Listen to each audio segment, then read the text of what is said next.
নমস্কার, কেমন আছো সবাই? তো আশা করছি সবাই ভালো আছো, আমিও ভালো আছি। তো এই পার্টটুকু তোমরা সবাই দেখেছো আমার শর্টে। তো আমার নতুন চ্যানেলে তোমাদের সকলকে স্বাগত। তোমাদের সাথে অনেক দিন কথা হয়নি, বড় ভিডিও দেওয়া হয়নি, তাই কি ভিডিও দেব বুঝতে পারিনি। আর একই ধরো ওইভাবে তো কোথাও যাওয়া হচ্ছিল না, সেই জন্যই ভিডিওটা করা হয়নি। তা এটা করেছি আমাদের কর্মর দিন। তো এই পার্টটুকু তোমরা দেখেছো, তা ভাবলাম একটু বড় ভিডিওতে থেকে যাক স্মৃতি হিসেবে, তাই রেখে দিলাম।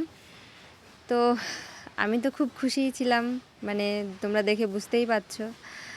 তো সেদিন তখন চান টান করার পরে আমরা গিয়েছিলাম একটু মাঠে আমার ননদের জন্য কিছু জিনিস নিতে, শাক আর লঙ্কা এগুলো কিছু নিতে। তো সেটার ভিডিও করছিলাম, আর পরের দিনের ভিডিওটা আসবে, একটু দেরি হবে।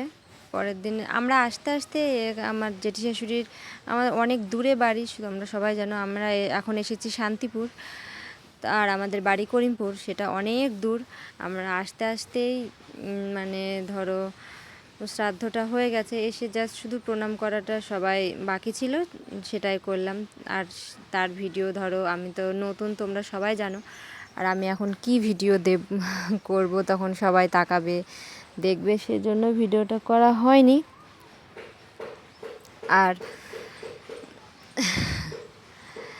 আর পরের দিনে একটা ভিডিও নিয়ে আসবো খুব তাড়াতাড়ি, সেটা কালকেই আমি পোস্ট করব। এই দেখো শাক তুলতে এসেছিলাম, এটা আমাদের মাঠ আর কি। দেখো আমার ছায়াটা পড়েছে গো। এই দেখো আমি রোদ্দুরে এসে খুব ভালো লাগছিলো, তোমাদের তো বলছিলামই আমি খুব ঠান্ডা লেগেছে আমার, সেজন্য আমার বর আর আমি এসছিলাম। আর আমি শাক, এই দেখো দেখলে ওকে এক ঝলক দেখা গেল, পুরোটা ওকে বলছিলাম শাক তুলি। তারপর তো শাকটা তোলা হলো, অনেকটা শাক, তো এগুলো মটরের শাক। তোমরা কেউ মটরের শাক এগুলো কেউ খাও একটু প্লিজ বলো। আমাদের তো মটরের শাকটা ঝোল করে খায়। আমি সেটা পছন্দ করি না, তবে আমাদের বাড়ির সবাই সেটা খায়। আর শান্তিপুর থেকে কে কে দেখছো প্লিজ বলো। আমি অনেক দিন পর শান্তিপুরে এলাম, শান্তিপুরে প্রায় 4 বছর পর এলাম। তাই দেখো শাক তোলা হলো।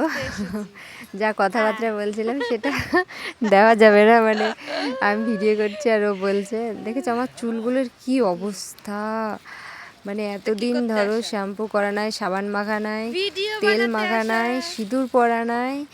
কালকে সিঁদুর পরতে পেয়েছি, আর তাও কালকে বিকেলে। লঙ্কা কটা তুলবো, তারপরে দিনটা ছিল রবিবার, রান্না অনেক বেলা হয়েছে। কটা বাজলো? যে কথাগুলো বলছি কিছুই দেওয়া যাবে না। কি অতটা কথাও সেইভাবে বলছিলাম না। এই দেখো শাক এগুলোই বলছিলাম। তারপরের দিন এই দেখো দিনটা ছিল রবিবার, আমরা সেদিনটার ভিডিওটা পুরোটা পোস্ট করতে পারিনি, তোমাদের বলেছিলাম আমার ফোনে রিচার্জটা ফুরিয়ে যাবে। আর এই দেখো আমরা এটা কোথায় এসেছি, করিমপুর বাস স্ট্যান্ড।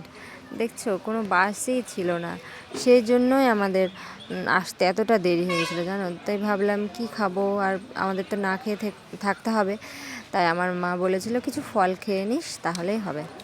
তো ও হচ্ছে আলু নিয়ে এলো, মিষ্টি আলু, আর হচ্ছে তো লেবু টেবু তো খাওয়া হলো। তারপরে পরের ভিডিও পরে নিয়ে আসবো, তোমাদের কেমন লাগছে প্লিজ বলো।